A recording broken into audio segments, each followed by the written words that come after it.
आज कर रतिया तुम जोड़ी कहाँ रहले काल नहीं आवती।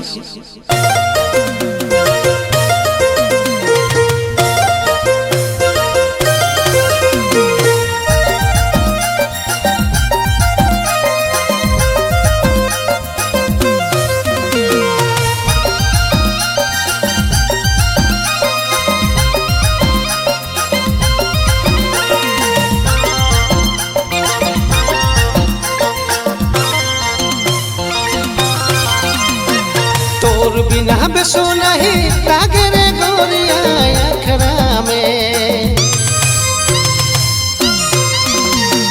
तोर बिना बेसो नहीं लागे रे गोरिया अखरा में।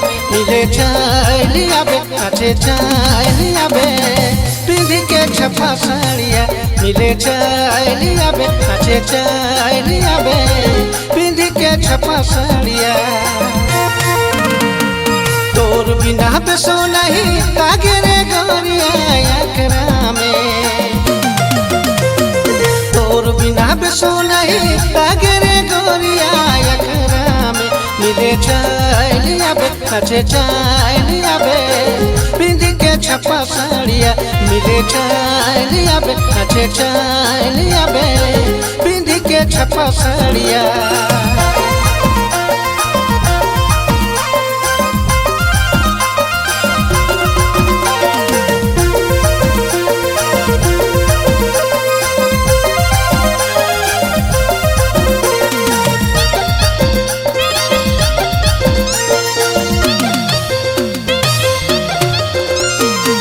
मोर संगी साथी अपन अपन जोड़ी से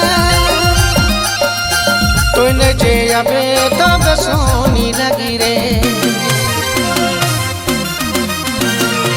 मोर संगी साथी अपन अपन जोड़ी से तो न जे आबे तब सोनी लगी रे। दिला टूटा थे आसरा छूटा थे तो जोड़ी कहाँ रहले। दिला टूटा थे आसरा छूटा थे तो जोड़ी कहाँ रहले।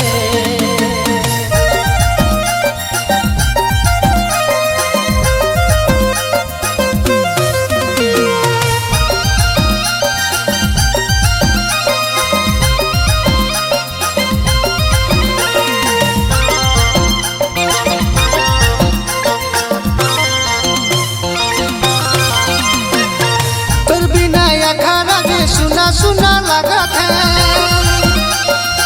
तोरे आसरा देखी दिला टूटा थे। तोर बिना अखाड़ा जे सुना सुना लगा था तोरे आसरा देखी दिला टूटा थे। दिला टूटा थे आसरा छूटा थे तो जोड़ी कहाँ रहले। दिला टूटा थे आसरा छूटा थे तो जोड़ी कहाँ रहले।